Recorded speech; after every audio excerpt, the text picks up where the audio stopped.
tomar lo bueno y lo rico que fue en su desarrollo y que adecuada a los tiempos que transcurren, a los problemas actuales, creemos que aún sigue siendo una herramienta muy válida para esto, para buscar algunas salidas, algunas soluciones, y por sobre todas las cosas, que esas soluciones sean entre todos, en comunidad y que siempre buscan el bien común.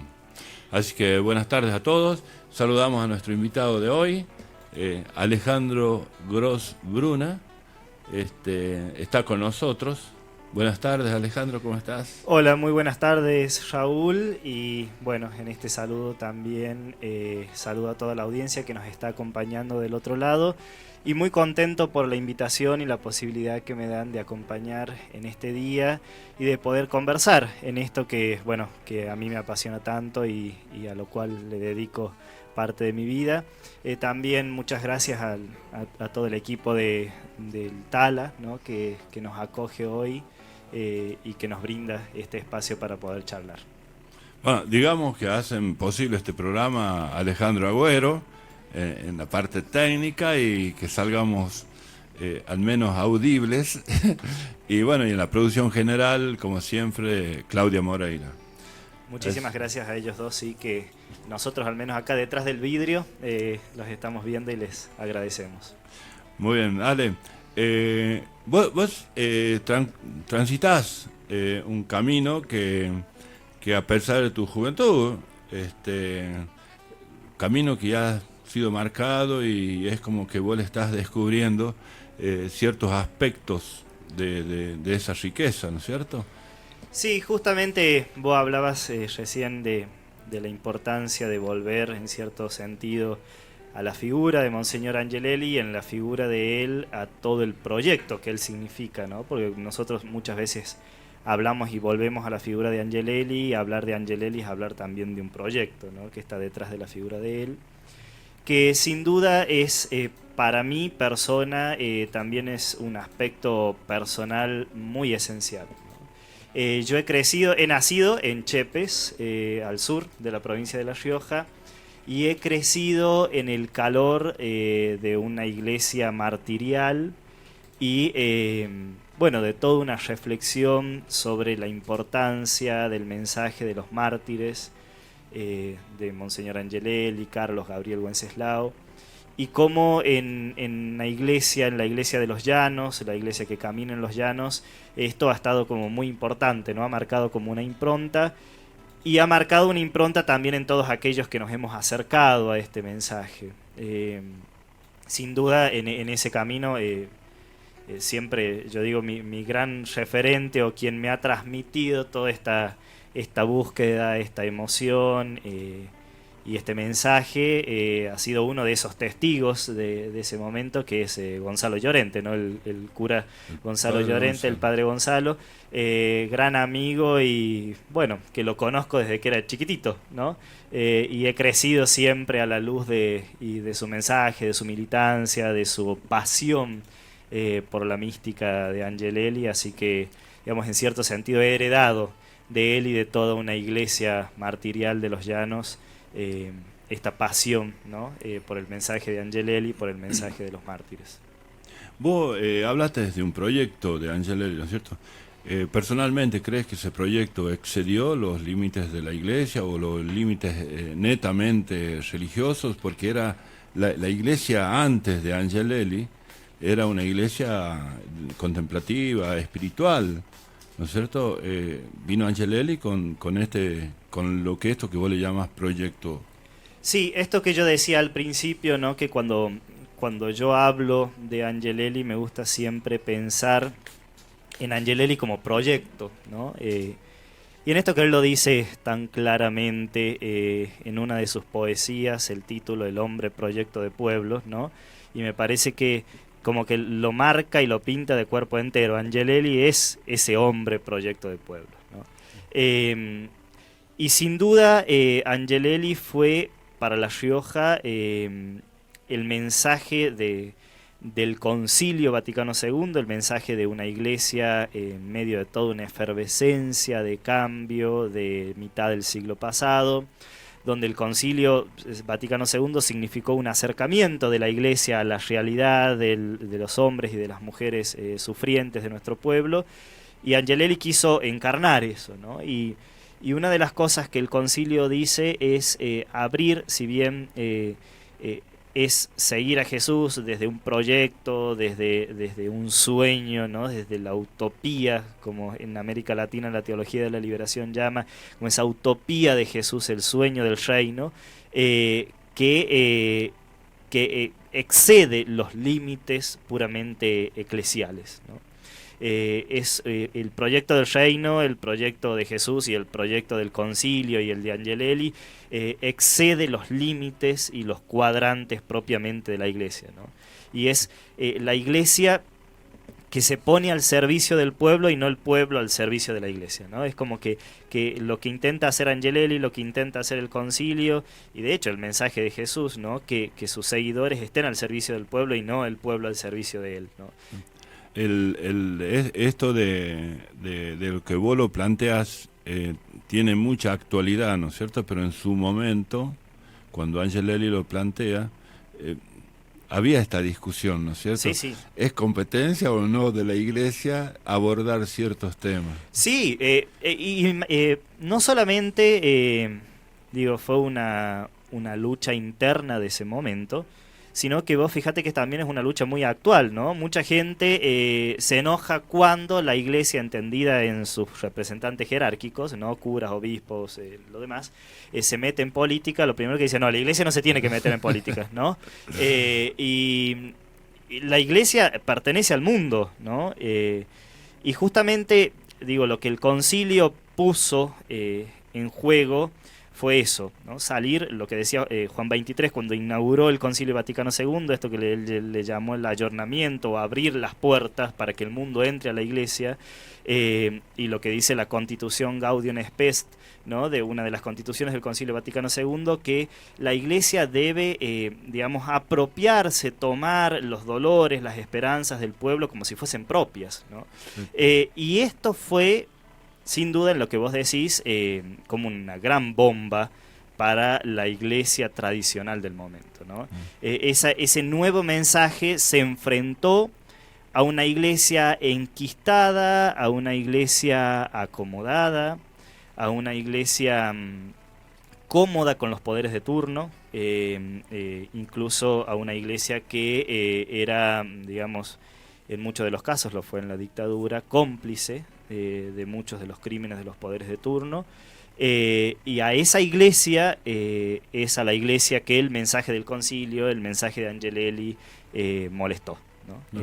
Y hablando de molestia, vos abordaste en un escrito que a mí me parece muy rico en su lectura y muy representativo de la realidad de ese momento, un hecho muy particular que fue el hecho de Anillaco, ¿no es cierto? ¿En qué lugar lo pones a este hecho? ¿Fue una reacción de esto de decir, no, la iglesia no se tiene que meter? ¿Fue una reacción política? ¿No se resignaban cierto espacio de la iglesia a perder esa zona de confort a la cual vos haces referencia? ¿En qué espacio de estos lo pones? Sí, sin duda, antes de abordar un poquito eso, quizás la gente que nos está escuchando, ¿no? Cuando uno habla de los hechos de la costa, ¿no? Y dice, este año, el año 2023, se cumplen 50 años de ese hecho de 1973, que le llamamos los hechos o los acontecimientos de la costa, ¿no? Que fueron varios, pero como que el más significativo fue el del 13 de junio. En ese 13 de junio del año 1973, Angelelli había llegado unos días antes a Anillaco para acompañar en las fiestas patronales, 13 de junio de San Antonio, patrono de Anillaco y sede de la parroquia de la costa. Y Angelelli había llegado unos días antes para acompañar los últimos días de novena y acompañar las fiestas patronales. Todo esto en un contexto de que el sacerdote que estaba en ese momento, el padre Virgilio Ferreira, era un sacerdote ya mayor, que venía con varios problemas de salud, con varias ausencias por esos problemas de salud, a Córdoba, ¿no? Se iba a Córdoba para hacerse tratar. Y en su ausencia habían quedado 2 sacerdotes a cargo de la congregación de los hermanos menores capuchinos, de los franciscanos capuchinos como se los conoce, que uno es el gran conocido Antonio Puillané, ¿no? Y el padre Jorge Danelian, que era otro sacerdote que lo acompañaba el padre Antonio, y ellos fueron como los que sostuvieron la vida pastoral en las ausencias del padre Virgilio. Es más, hay incluso Pedro Goyochea escribió un libro que se llama La Carta, donde describe bastante bien toda esta situación. Y el padre Virgilio le había pedido a Monseñor Angelelli que los nombre vicarios a ellos, porque él se daba cuenta que ya no podía solo y que necesitaba a alguien. Pero el problema de fondo, ¿no? Que después es la excusa que van a tomar, era que la iglesia del padre Virgilio, un sacerdote viejo, que del concilio muchos dicen, ¿no? Que a mí me parece como mucho, pero dicen como que del concilio había escuchado nombrar nada más, seguramente que se habrá enterado, pero como que no estaba imbuido en las letras conciliares. Y sí, Daniel, el padre Antonio Puillané, Jorge, Danelian y el padre Antonio Puillané venían con toda una renovación conciliar que significó todo un cambio en la pastoral para la gente de la costa, que estaba acostumbrada a la misa del padre Virgilio, donde casi ni predicaba y donde, bueno, era únicamente la cuestión religiosa y sacramental y nada más, ¿no? Digamos también sí. que el padre Virgilio era un buen hombre, ¿no? Sí, sí, sin duda. Más allá de todo en el lugar que lo pone la historia, ¿no es cierto? Pero era un buen hombre que manejó muy bien la gente de la costa lo recuerda muy cariño. Bien, se acuerda con cariño. Por hecho, una de las cosas que siempre lo recuerdan al padre Virgilio era porque cuando él llegó, obviamente una iglesia preconciliar, él se murió en el 76, el padre Virgilio. Llevaba 50 años siendo párroco de Anillaco, ¿no? Y cuando llegó, todos lo recuerdan, que salía a jugar la pelota con los changos, que era al truco, claro, que era un cura bastante cercano. Nada más que obviamente con la edad, los límites propios de la edad, y también esto, ¿no? También fue utilizado, ¿no? Eso también hay que decirlo, que fue utilizado por quien, ya vamos a contar bien esto de los hechos de la costa, por quienes van a ser los protagonistas del momento, ¿no? Entonces, todo este trasfondo, ¿no? Que estaba ocurriendo en la costa, y de hecho, Angelelli, cuando él va en el 73 para las fiestas patronales de La Rioja, de Anillaco, era porque el clero de La Rioja en ese momento había pedido al Papa, Paulo VI, que tanto al padre Virgilio Ferreira como al padre Golbach, que era el párroco de Tama, que eran los sacerdotes más viejos de la diócesis, se los nombraran como vicarios, se les llamaban como vicarios del Papa, ¿no? Que en otro momento eran como una figura de monseñores, pero como prelados del Papa, ¿no? Que era una figura que se le daba un reconocimiento, que se les daba, digamos, por sus años, su dedicación. Y Angelelli fue a la costa con ese papel guardado, porque ese 13 de junio se iba a hacer el gran anuncio que el padre Virgilio había sido nombrado prelado papal, y después en las fiestas de Tama, que en octubre, iba a ser el anuncio del padre Golbach, ¿no? Pero y todo eso, con toda esa ilusión, iba Angelelli detrás, ¿no? Hasta que, bueno, pasa lo que pasa el 13 de junio, ¿no? ¿Cómo lo ubicas vos al problema? ¿Fue un problema, o sea, de hecho no fue religioso, ¿no es cierto? Sí, bueno, justamente yo en el artículo que escribí lo titulé La tenencia de la tierra y el disfraz, entre comillas, de lo religioso, ¿no? Porque lo que estaba de fondo era justamente un problema por la cuestión y la tenencia de la tierra, ¿no?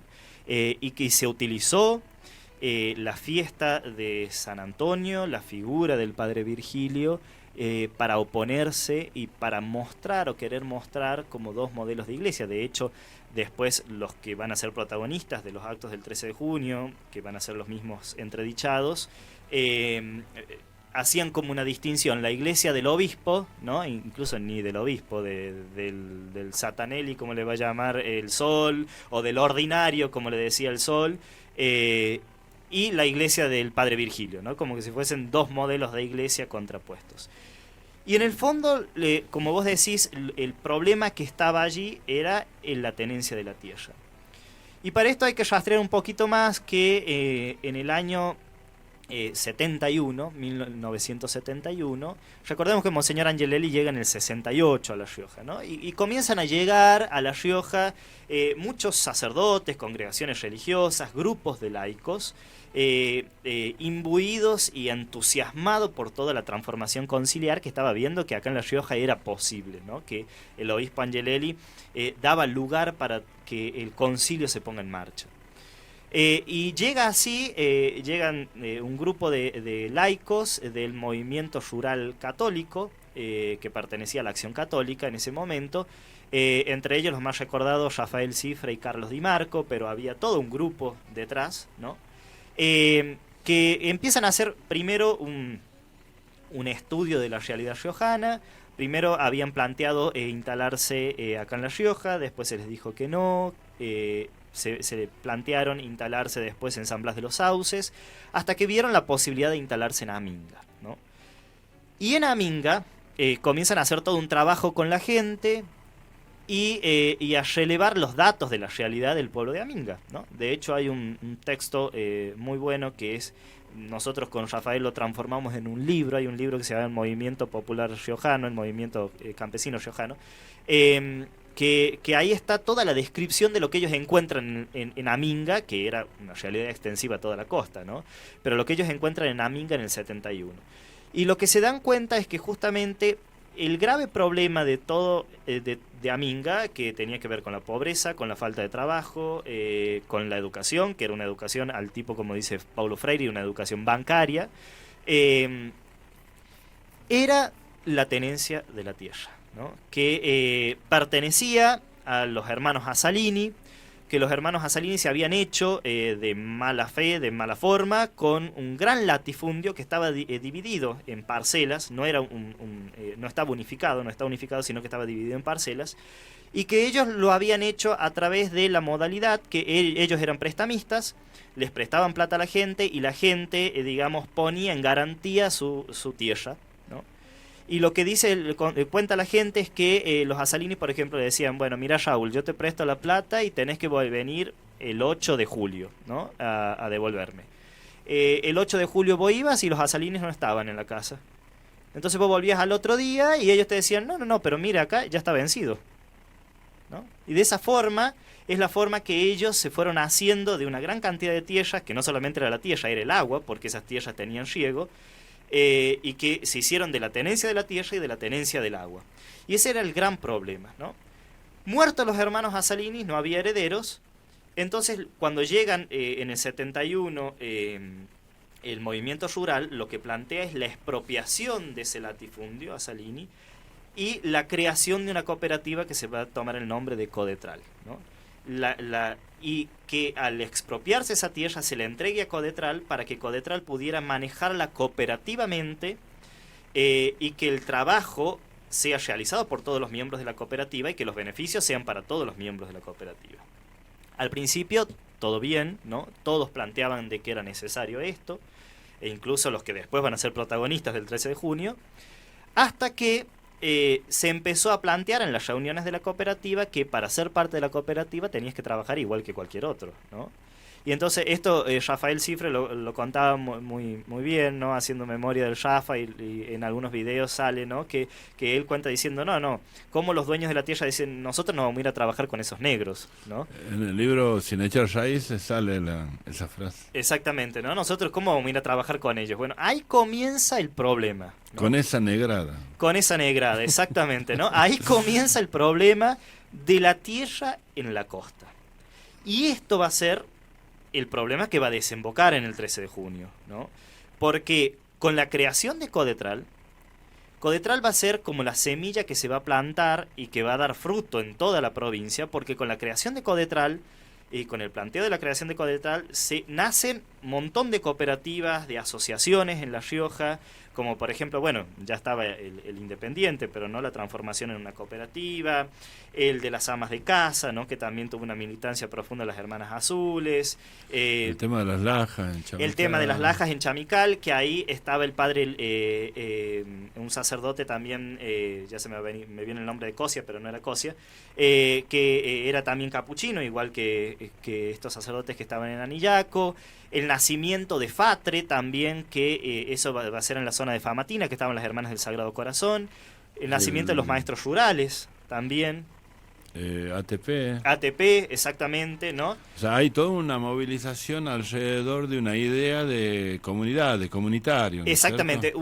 Todas esas movilizaciones y todas esas asociaciones, organizaciones, cooperativas nacen, digamos, con la militancia de Codetral, ¿no? A partir de lo que es Codetral, comienzan a surgir todas esas organizaciones a lo largo de la provincia. Entonces, para los dueños de la tierra, los grandes dueños de la tierra, sin duda Codetral era un cuco, un monstruo que había que buscar la forma de deshacerse, ¿no?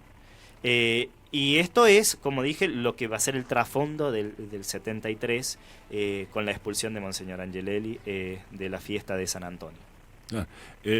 Vos explicás muy bien ahí cómo se desarrolla, todos los motivos. ¿Cómo llegamos al 13 de junio del 73? Bueno, como decía, Angelelli estaba allí en la costa por esta situación, que estuvo unos 3 días antes de la fiesta patronal, compartió con el padre Virgilio. Es más, el padre Virgilio le había planteado la posibilidad de su renuncia, ¿no? Viendo que ya era mayor y que no podía por cuestiones de salud, su posibilidad de renuncia. Angelelli dice que no renuncie, que lo iban a ayudar, que lo iban a acompañar, justamente tratando de sostenerlo para darle la sorpresa el 13 de junio de su nombramiento, ¿no? Como prelado papal. Y así llega el día del 13 de junio, donde como ya se sabía qué es lo que iba a suceder, que era esto el nombramiento del padre Virgilio, comienzan a llegar muchos seminaristas, sacerdotes, religiosas de la zona y de toda la diócesis para acompañarlo al padre Virgilio en este nombramiento, ¿no? Y en eso que se estaba preparando la fiesta patronal, de ver, bueno, organizando la fiesta, viendo cómo se iba a salir en procesión y todo lo demás, irrumpe una multitud de personas al frente en la plaza, al frente del templo de Anillaco, con altoparlantes, ¿no? Bajo las consignas de que el padre Virgilio no se va, fuera estos curas marxistas, comunistas, viva la iglesia del padre Virgilio y no la iglesia del obispo rojo, ¿no? Y todo esto de fondo, que me parece una cosa que es muy significativa, que yo la pongo ahí en el escrito, y bueno, los que han sido testigos del hecho y quienes después lo han reconstruido históricamente lo dicen, ¿no?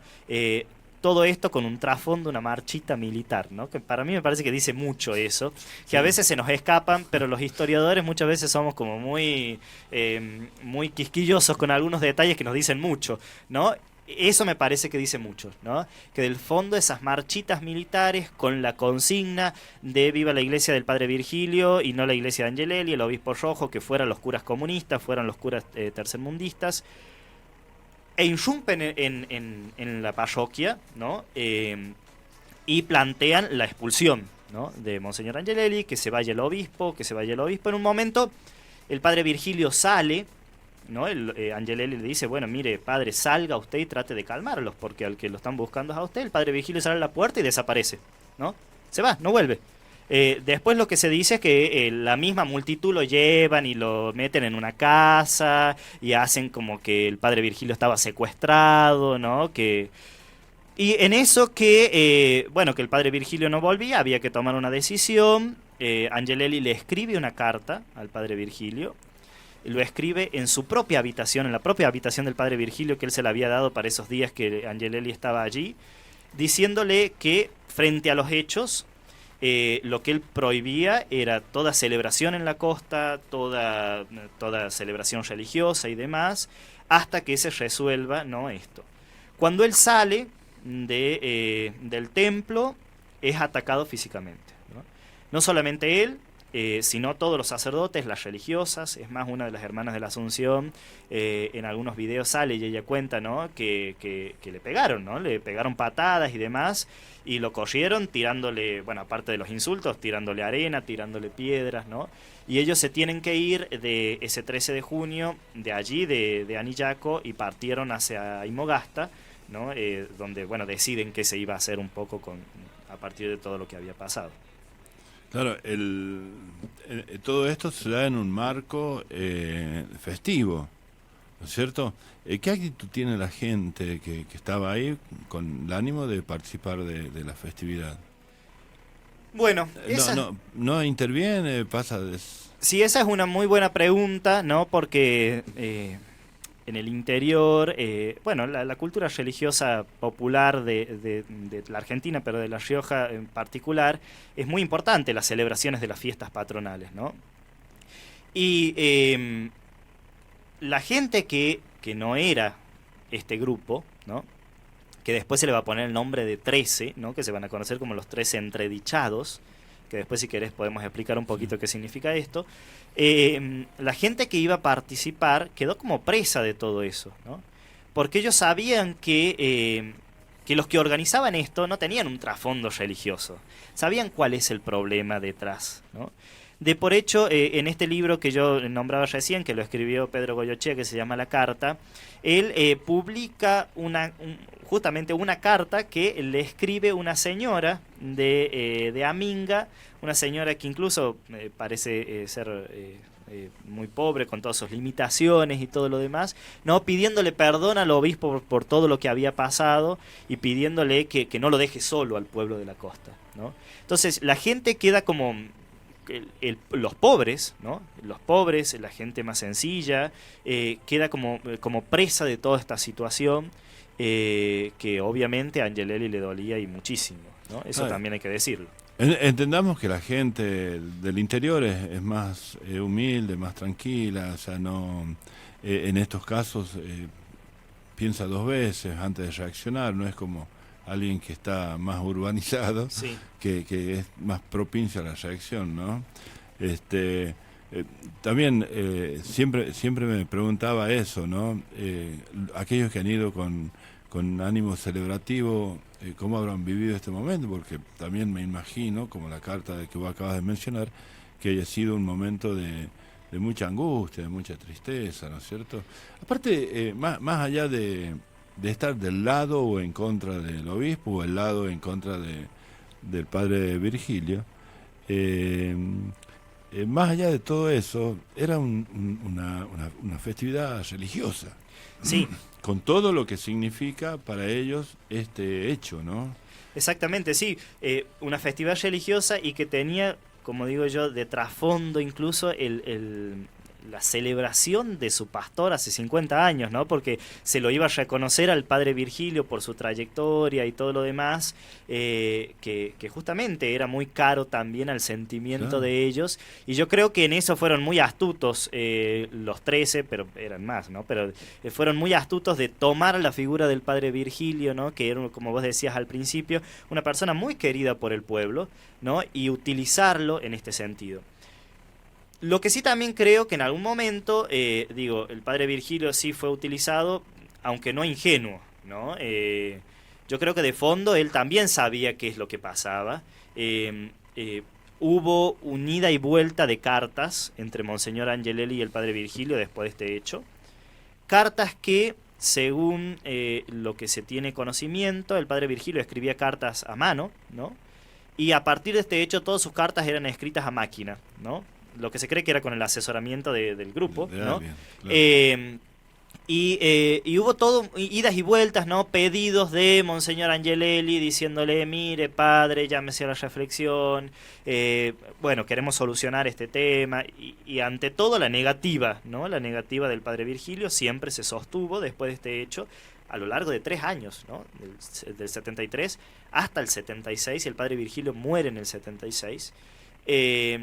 Y en el 76, antes de morirse el padre Virgilio, él lo llama a Monseñor Angelelli, y Monseñor Angelelli va a Córdoba y tienen una conversación en privado una conversación que después, por lo que sabemos, que Angelelli le escribe al Papa, a la Santa Sede, se pudo reconciliar con él, ¿no? Bueno, eso es lo que dijo Angelelli después, Sí. ¿no es cierto? A pesar de todo me pude reconciliar, aunque sea en esto.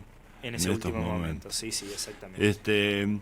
Yendo un poco, ampliando un poco el foco de la mirada, ¿no es cierto? ¿Qué intereses tocó todo este accionar, tanto de Codetral como la pastoral de Angelelli, como la presencia de Antonio y Jorge ahí? Bueno, como decíamos hace rato, uno de los primeros intereses que toca es justamente el tema de la tenencia de la tierra. Esto es un tema muy importante y no menor en nuestra provincia, una provincia que, si vemos la cuestión de la tierra, ya desde el 591 que llega Ramírez de Velasco es una cuestión muy importante, ¿no? Aparte de la quita a nuestros pueblos originarios, de la posesión de la tierra, de la creación de encomiendas, ¿no? Y la disposición de la tierra en mercedes reales que eran entregadas por la corona. Esto, como digo, es una cuestión muy importante en la historia de La Rioja, ya que esto va a marcar, digamos, la situación en toda la época de la colonia, la tenencia de la tierra, que va a ser una tenencia para pocos, ¿no?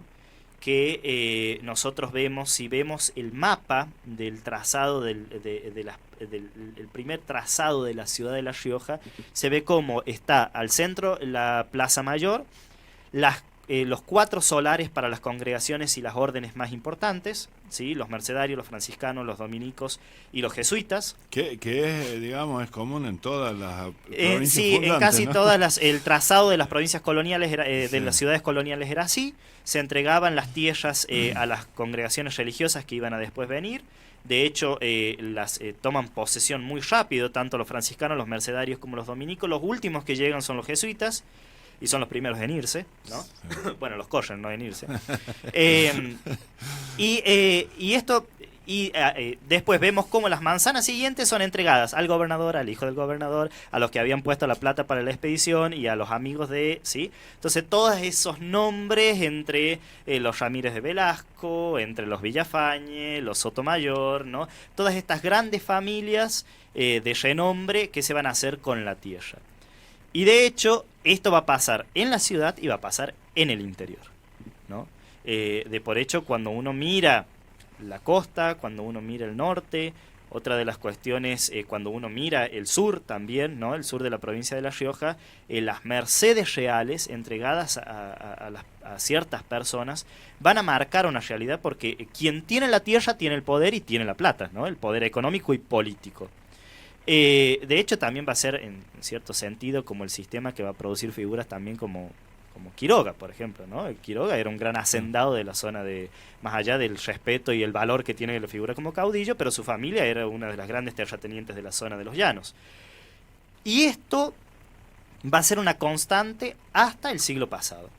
De por hecho, por ejemplo, en el año 60 viene un sociólogo muy conocido, escribe un libro que se llama Migración y Marginalidad, Mario Margulis, un sociólogo que hace un trabajo en la zona de Chilecito y Famatina, donde él plantea que la tenencia de la tierra es el principal problema de La Rioja. Y que con la tenencia de la tierra viene la tenencia del agua, ¿no? Que es un elemento vital exactamente, para el uso de esa para tierra. El uso de esa tierra. Y justamente el uso del agua, las horas de agua, que también estaban marcadas, si uno va, no sé, a la zona de Chilecito, Nonogasta, Famatina, ¿no? El riego está marcado por horas, ¿no? Sí, en la costa también. En la costa también, ¿no? Entonces está marcado por horas. En la tenencia del agua, la tenencia de la tierra, dice Margulis, es el principal problema. Y lo que él dice, hay grandes extensiones de tierra improductivas, que sostiene Margulis que en las manos correctas y entregadas a grupos cooperativos podrían hacer de esa tierra, digamos, un gran medio de subsistencia y de salida para la realidad de La Rioja. Margulis describe como que en La Rioja estas grandes extensiones de tierra puestas en otro lado, puestas en otras manos, Sí, exactamente. Podrían producir un desarrollo más rápido de La Rioja. O sea, un desarrollo mayor de la Rioja. Exactamente, ¿no? Esto que dice, ya lo decía en el año 60 Margulis, yo decía hace rato, Angelelli llega en el 68, ¿no?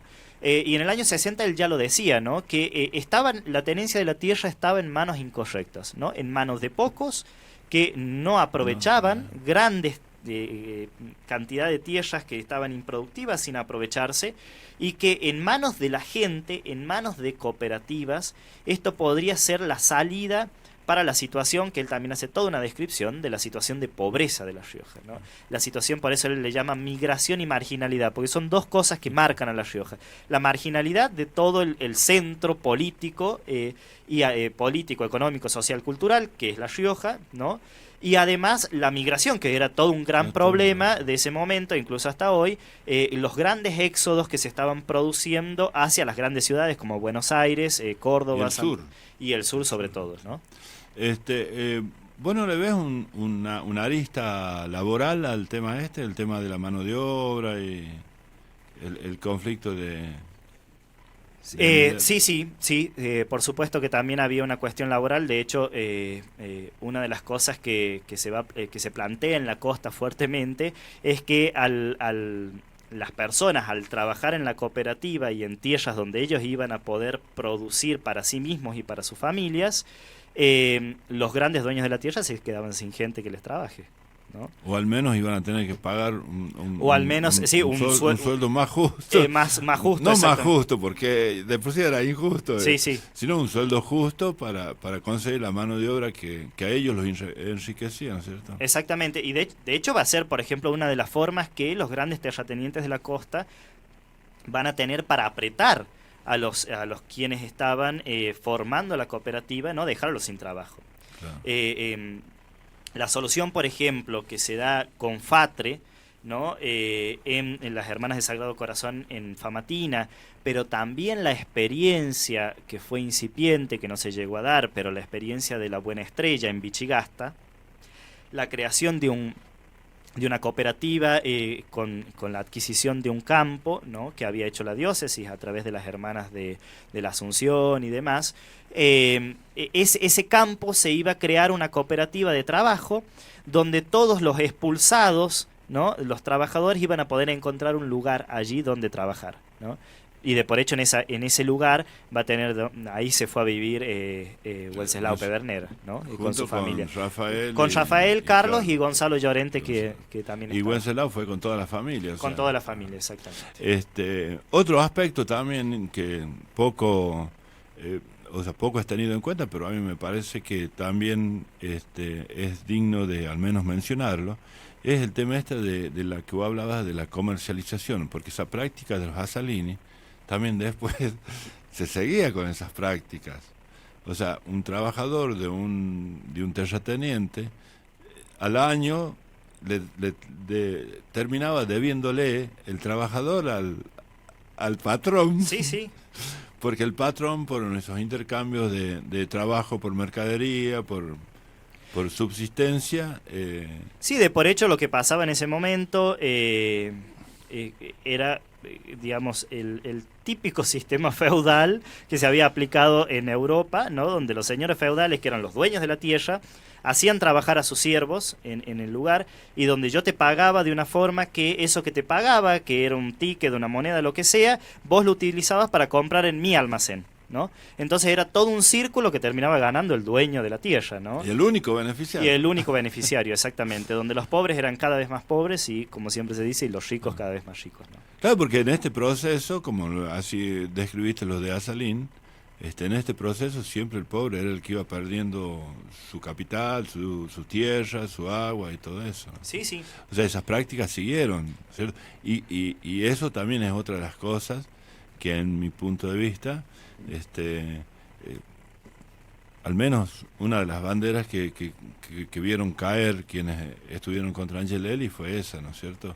De la mano de obra barata, de la fácil explotación, del despertar de los trabajadores. Sí, de hecho, como decíamos hace rato, el mensaje de Angelelli y el mensaje de Codetral había significado el despertar, digamos, de todo el campo popular, como diríamos hoy, de los trabajadores de la tierra, de las trabajadoras domésticas, de los maestros rurales, de los trabajadores de las minas, ¿no? Había significado todo ese despertar popular, el mensaje de Angelelli y, como decíamos, y el ejemplo de Codetral. De hecho, Angelelli también, digo, no solamente la cuestión de la tierra se va a poner en contra de... él criticaba duramente la cuestión, por ejemplo, del juego, ¿no? También la crítica a la prostitución y todas otras otro tipo de críticas que Angelelli denuncia. Flagelos que aún hoy lo seguimos. Exactamente, flagelos que aún hoy subsisten y que Angelelli denunciaba en ese momento, y que en esas denuncias podemos encontrar, digamos, como la sentencia de lo que después va a pasar, ¿no? De lo que después va a ocurrir. ¿Cómo lo ves vos este cambio de una cuestión tan local como fue lo de Anillaco, que eso se trasladó a la Cámara de Diputados con una negación de la expropiación y todo eso? Bueno, ¿qué pasó en el medio? ¿Qué pasó en ¿no? el medio? Porque fue un compromiso de campaña. ¿Qué pasó en el medio? Bueno, hay que recordar que veníamos hasta el 73, veníamos en un proceso también militar, ¿no? Que se conoce entre comillas como la Revolución Libertadora, ¿no? Que termina en el 73 con el llamado a las elecciones, donde el Frejuli, este eslogan de Cámpora al gobierno, Perón al poder, gana Cámpora, ¿no? Con Solano Limas, gana las elecciones a nivel nacional, y a nivel provincial gana las elecciones Carlos Menem. De por hecho, una de las cosas que yo digo en el artículo, este año recordamos los 40 años del retorno de la democracia del 83, después de los tristes años y dolorosos años de la dictadura, pero también tenemos otro retorno de la democracia, que es el del 73, ¿no? Estamos a 50 años también de ese hecho. Y la cuestión de Codetral y la cuestión de la tenencia de la tierra fue la bandera de campaña de Carlos Menem, ¿no? Carlos Menem, de hecho, convoca a una mesa de diálogo donde se dice que la expropiación de las tierras de Azzalini y la entrega de las tierras a Codetral era una de las primeras cosas que él iba a hacer cuando llegue al gobierno, y que eso iba a ser el comienzo de la reforma agraria en la Argentina, ¿no? Bajo el lema, la tierra debe ser del que la trabaja. Exactamente. Que el lema justo, pero utilizado, ¿no? Y esto fue lo que le llevó a Carlos Menem, digamos, lograr el acuerdo de todo el movimiento popular de ese momento, ¿no? Y con esta bandera, ¿no? De la tierra para el que la trabaja, y de la promesa electoral de que lo primero que iba a hacer era la entrega a la cooperativa de las tierras de Azzalini. El contacto era ese, ¿no es cierto? O sea, lo que se veía desde Anillaco y de la costa, que florecían en muchos lugares, qué sé yo, ¿no es cierto? O sea, fue muy llamativo. Exactamente, ¿no? Y justamente, como decíamos, este comienzo de esta promesa de que lo de Codetral iba a ser el comienzo de la reforma agraria, trajo esperanzas para toda la provincia y la creación de todas estas cooperativas y todo lo demás. Lo que después la historia lo va a demostrar que fue una gran mentira, ¿no? De por hecho, entre las listas de los entredichados encontramos varios Menem, ¿no? Sobre todo su hermano, Amado Menem, que era como el más conocido, ¿no? Amado Menem en ese momento, y que era como la voz cantante de la situación de la costa. Claro, pero también encontramos un Menem en los que ponían a disposición las tierras para la cooperativa. Exactamente. Y cuando se les dice que todo aquel integrante de la cooperativa debía trabajar la tierra, ahí también se va. ¿No es cierto? Sí, o sea, sí. que los Menem aparecen en esta historia en exactamente. Muchos lados. Y justamente, digo, la promesa electoral que Codetral comienza a militar con el pedido de la ley de expropiación y la entrega, se va a intentar tratarlo, ¿no? Los diputados no van a dar quórum, no van a asistir. Y después, el 22 de agosto, entre gallos y medianoches, como se hacen muchas cosas en la historia de Argentina, lamentablemente, se va a aprobar la ley de la expropiación del latifundio Azzalini, pero no con la entrega de la tierra a la cooperativa, sino con la parcelación del latifundio y la entrega a ciertas familias de la costa, que todos sabemos dónde iban a terminar esas parcelas, ¿no? ¿Y cuál es el problema que traía parcelar la tierra y entregarla a determinadas familias y no hacer una cooperativa? Porque también debe haber una explicación. Sí, de fondo, de que Codetral tomó el camino de la cooperativa y no de la parcelización de la tierra. Exactamente, de fondo yo creo que hay un modelo, ¿no? Un modelo económico, lo que hoy podríamos decir de la economía social, que se discutía, ¿no? Si yo le entrego la tierra a 14 familias, que era lo que se planteaba, esas 14 familias van a ser las únicas beneficiarias del trabajo de la tierra.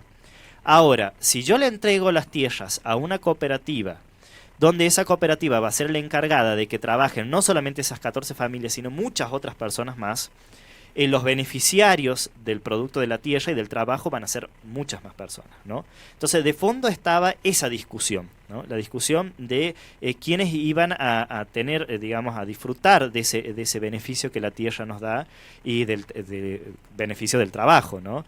Del fondo estaba esa discusión de la entrega para que la cooperativa lo trabaje, lo que significaba que el beneficio iba a ser mucho mayor. Y por el otro lado, la entrega a 14 familias que, como dije recién, como ya conocemos, esas 14 familias seguramente iban a ser entre las familias que eran las que se disputaban el poder. Claro, pero también entre el proyecto cooperativo, también había algo más, ¿no es cierto? Algo más en el sentido de que se hablaba de tecnificación del trabajo, cambiar las formas de cultivo, las formas de trabajo, para lograr un mayor productividad de las mismas tierras. Sí, la creación de una cooperativa planteaba, como decía recién, mucho más beneficios, ¿no? En el sentido de yo creo que hasta el día de hoy todavía está el edificio de la vieja bodega que está ahí cayéndose, ¿no? Habían muchos recursos que se podían poner y lograr otros recursos más para poder, potenciar el trabajo que se iba a hacer allí, ¿no?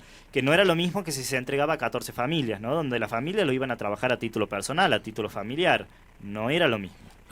También significaba beneficios a terceros, ¿no es cierto? En el sentido de la comercialización, la producción de insumos para esa cooperativa.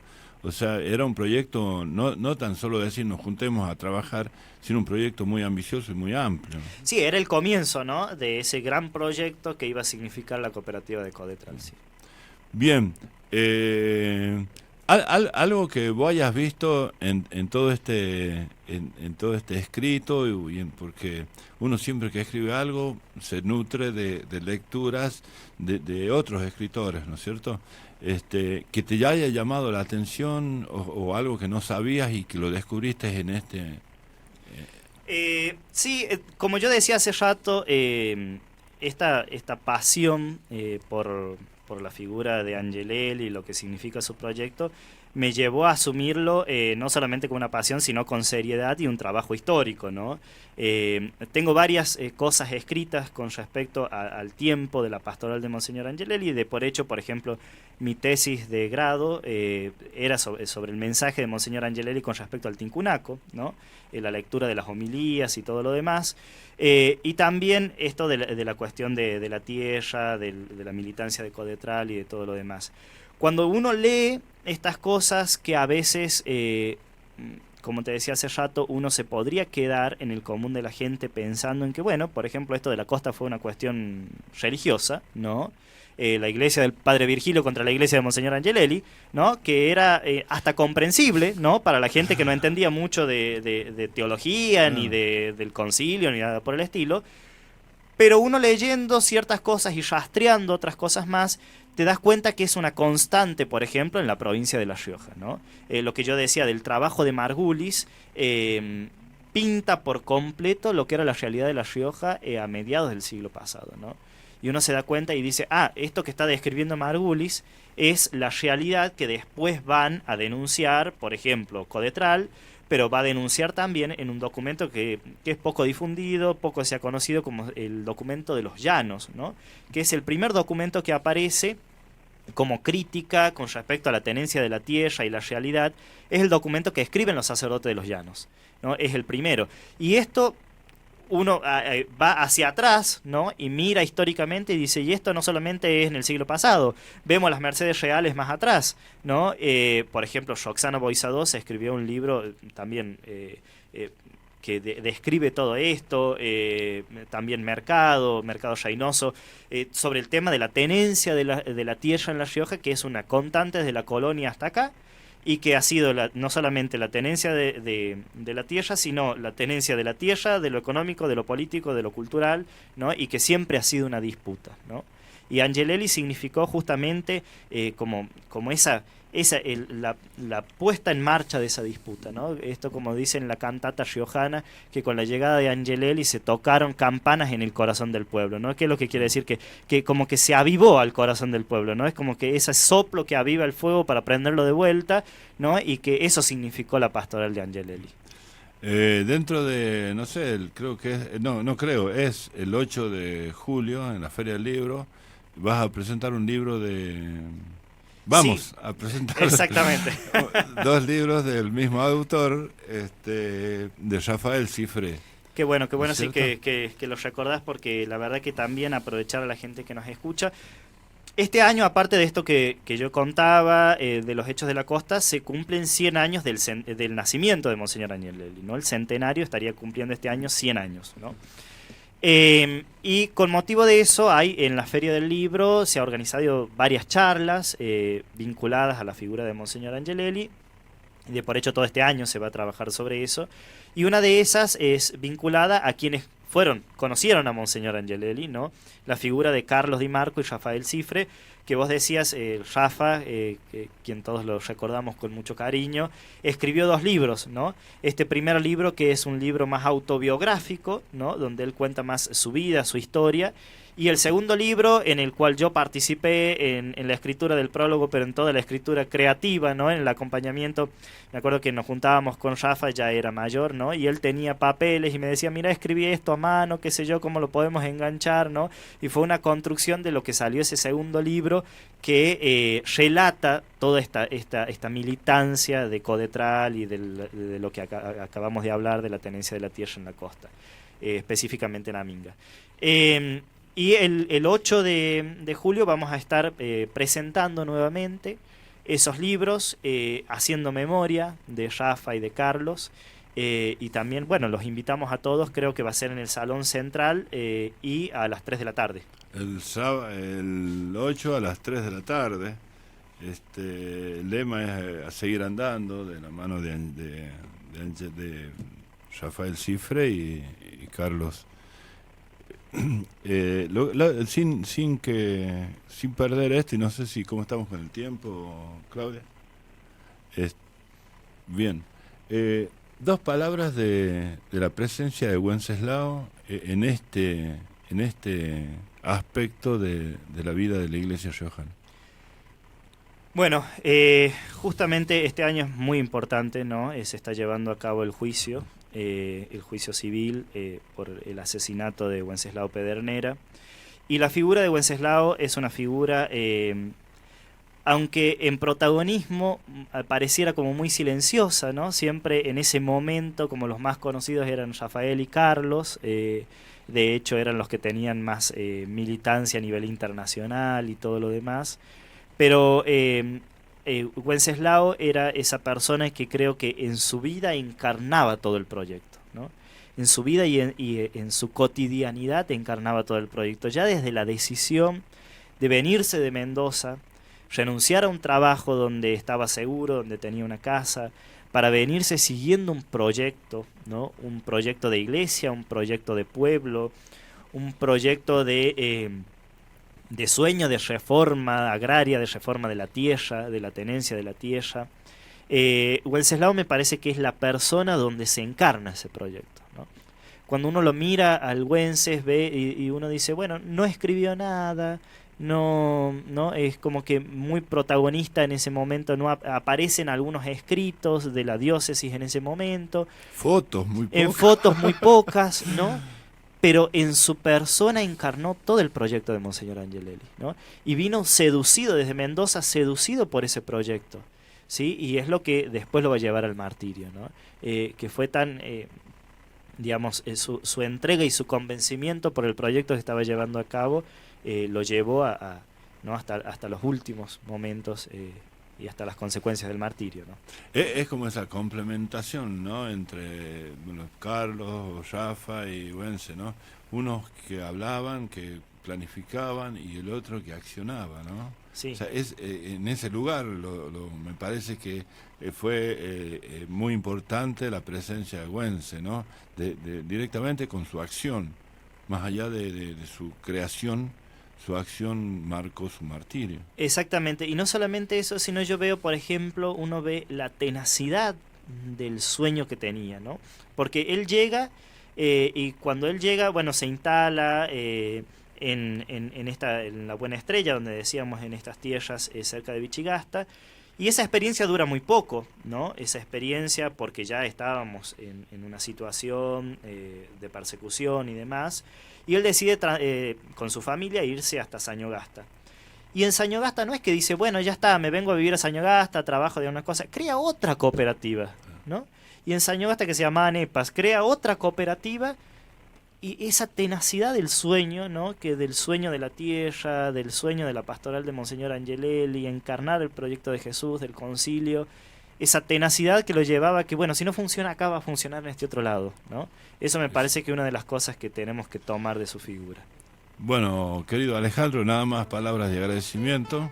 Has marcado una vuelta de mía a la radio, pero a mí me gustó muy mucho el escrito porque describió una realidad del momento fácilmente entendible desde este momento.